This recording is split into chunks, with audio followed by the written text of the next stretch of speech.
Hey guys, it's me, Wolf, and this time not with the Stronghold Crusader build. I think you've already read the title, but today I'm attempting to fix some problems that I've encountered while working with my bandsaw. I don't really know if you can call this a tutorial or a guide, but it's definitely more on the informative side. But basically I want to show you how I've dealt with some problems and maybe help you with your own bandsaw. But before I'm starting, I gotta give you some small safety disclaimers. I'm not a professional carpenter or machine builder.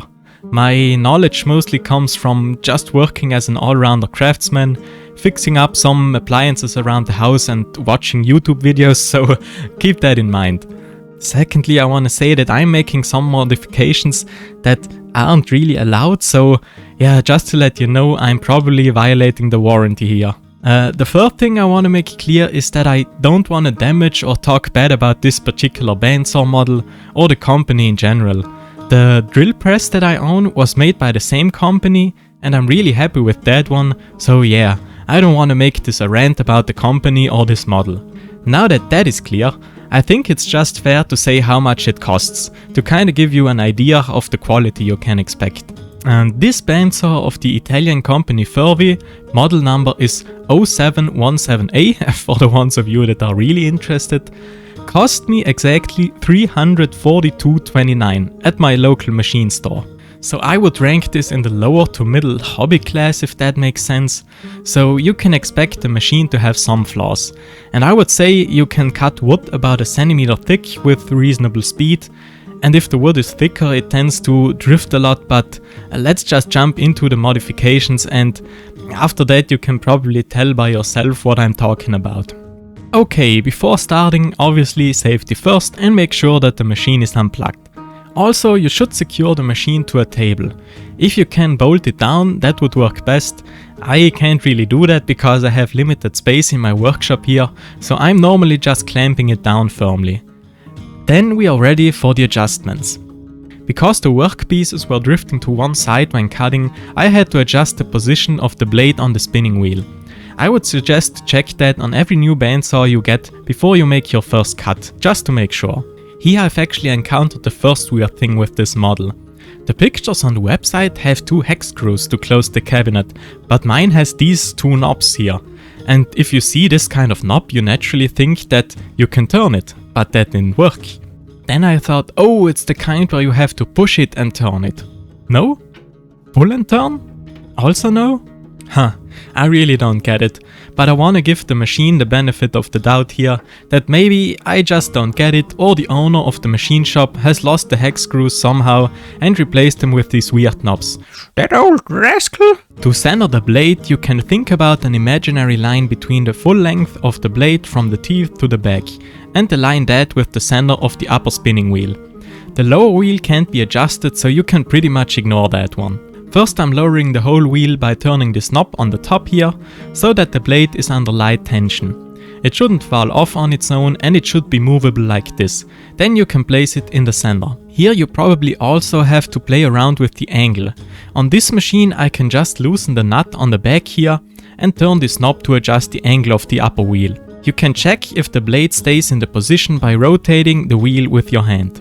I normally spin the wheel around, adjust the angle, spin again, adjust the angle and so on until it stays in the center. Then I'm turning the knob on the top again to put the blade under tension, and I normally spin the wheel once more just for safety to see if the blade actually stays in the center.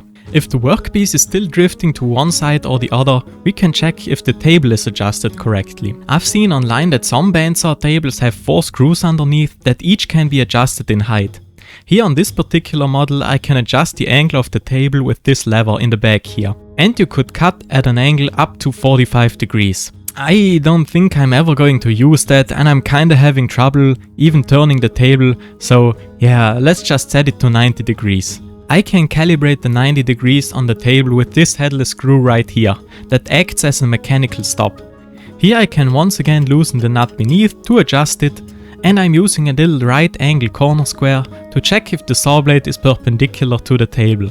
I was checking it on both sides, and when one side was perfect, the other one wasn't anymore, so I had to settle for somewhere in the middle. At the end I'm tightening the nut again to lock it and measured the angle of the blade again, just to make sure.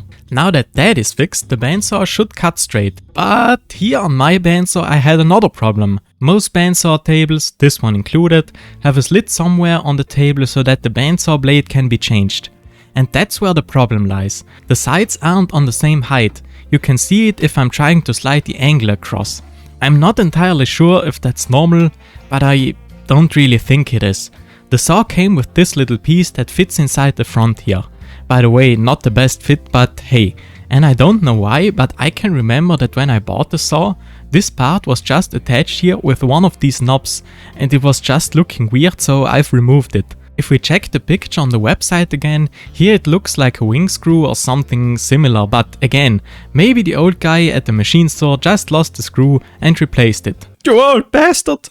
I don't have one of these wing screws, so I've used a simple hex bolt and a washer. But the sides still aren't on the same height, and now I don't know really what to say anymore, and I just gotta blame it on the manufacturer's tolerances, I guess. Something I could do here is lay a thin smooth piece of wood across the table to balance it out, but I thought that I might be able to grind it down on one side, and that's exactly what I did. I've used my angle grinder with a relatively old grinding disc, so that I'm not taking off too much material at once, and checked with my angle periodically to slowly align the two faces. At the end I've still used one of these abrasive hand pads to get a smooth finish. And now the bandsaw should technically cut straight when I'm making a free cut, but most of the time I'm making cuts with either the slider here or the fence, so let's look further into those. You have probably already seen that there's a miter slot here on the side of the table that can be used with this slider to make angled cuts. Here I can loosen this knob, set the angle to let's say 45 degrees and slide the workpiece into the saw blade. And here's something I want to address that I think just isn't functioning right, and I once again don't know if the manufacturer's tolerances allow this, but in my opinion this slider has too much clearance. Just look at how much it affects a longer workpiece. Here again a close-up with a line so you can really see how much it affects the angle. I just had to come up with a solution. Now if I would have and could operate a milling machine, that would be the best way to fix this. I could just make a new sliding part and the problem would be fixed. But I don't own one and can't operate it, so my next best bet was to print out a new part, because I have a 3D printer that has just been collecting dust for the past 3 years. I'm sorry I've neglected you. I went online and started modeling the part. I'm using SketchUp Free.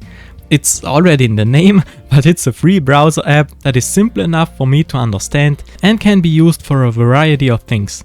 I've heard that architects like to use this to make simple drawings, and the pro version probably has a lot more to offer, but that's not why we're here.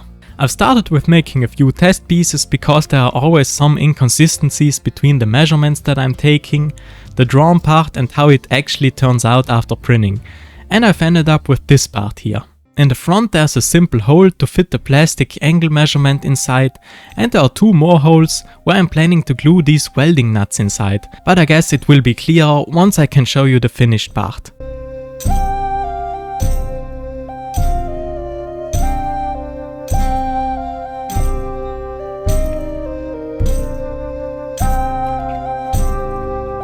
Okay, let's see how this little part is working. As expected, it didn't work on the first try. I had to take some material off on the sides so that it can slide freely. Obviously, with taking off material, I'm making the clearance bigger, and at the end I've just achieved a part that is maybe slightly more precise. I think the real problem here lies in the miter slot. It's really inconsistent and it gets tighter towards the center of the table. There's nothing I can really do about that, so I've just settled for the part that I have right now. But we still have one more part that can be adjusted, and that is the fence on the side here. I've already mentioned it in one of my videos that I don't really like this fence because it's too high for the cuts that I'm making. That's a problem because when I'm trying to make precise cuts, I can't lower the saw guide down enough for the blade to stay still. And you can't cut wood that thick anyways, so maybe you can cut something softer like styrofoam or something else, but I'm mostly cutting wood here, so yeah. And another thing that's bugging me that I just think is not right is this rubber washer on the locking mechanism here. if I'm clamping the fence in place, it gets squished to the point where it reaches over the fence here. And the workpiece can't be aligned properly with the fence. I'm pretty sure this isn't meant to be that way, but anyways. Because I don't really want to clamp one of these aluminium pipes in place every time I'm trying to make a more precise cut, I thought about making a sliding fence myself. But now, with future knowledge, I know that I shouldn't have tried that. I've really spent too much time on this simple problem. My first idea was to use 2 U-rails and slide 2 3D printed parts across it, but I didn't really know how to clamp the fence in place. Then I wanted to use the sides of the table because they already have a shape that kinda looks like a rail. By the way, they aren't at a 90 degrees angle, so yeah, that made everything even more fun. I went through quite some iterations of 3D printed parts with different thicknesses and lengths and hole sizes and positions, and at the end, when putting everything together, it just didn't work the way I wanted it to. Also, my fixation method of screwing this knob in every time was annoying and it damaged the side of the table every time. So yeah, I was definitely trying to over-engineer that part, and I even thought about making better 3D printed parts and adding a sheet of brass on the bottom of the aluminium pipe to make it slide better. I really didn't see the forest for all the trees. The solution could have been so simple. At the end, I've simply settled on attaching the aluminium pipe onto the existing fence. I had to use an L-shaped piece to connect it because the threaded rod for the clamping mechanism is running through the fence at a bad height. And I've also used some simple 3D printed parts to close the pipe. The mechanism still isn't clamping down at exactly 90 degrees to the table, but I've just settled at measuring the angle every time and softly hammering it in place. Another small little problem now are these 2 screws that are holding this safety cover, but I've simply unscrewed them and used some flathead screws instead. Now the fence can go all the way up to the saw blade. Okay, now I can test how everything is working. I'm setting the distance between the fence and the blade to about 1 mm, and it seems to be working pretty good. Now let's test the sliding part. I've used my little angle again to make a line, and while cutting I could already tell that this isn't working that good, and when I'm holding the angle against it, it again confirms that this isn't really working correctly. So as a general summary, I would say my 3D printed sliding mechanism is maybe a tiny bit better than the original, and I'm pretty happy with the fence. As I've said, the fence would have been an easy fix and I've overcomplicated it at the beginning, but at least I have a solution now. I hope you got at least some useful information out of that video. Maybe you've learned how not to do things, but anyways, thanks for watching.